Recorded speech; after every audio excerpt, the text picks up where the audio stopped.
Actually, favorite ko talaga ang 7-Eleven kaya dito talaga ako madalas tumatambay.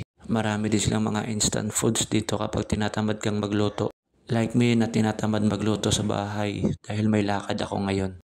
Galing pa kasi akong clinic, nagpa-adjust ako kaya wala na akong time magluto pa sa bahay pag-uwi. Kaya pag-uwi ko dito sa bahay, papahinga na lang. At sana magkaroon na din ng 7-Eleven sa amin para pwede din ako magtambay doon. Pwede akong kumain pag umuwi ako this coming April. May tatanong lang ako sa inyo, ano ba yung pagkaiba ng Dali at saka 7-Eleven? High product pa yung 7-Eleven kaysa sa Dali. Kasi nung last Sunday pumunta ako doon, bumili ako nung may inumin doon. Kasi nga magiinom kami nung Sunday. Ang mumura lang ng mga ano nila, mga paninda. Ang experience ko lang sa dalawa, pag bumili kayo ng alak, mas piliin nyo yung Dali kasi mas mura sila doon ng paninda ng alak kaysa 7-Eleven.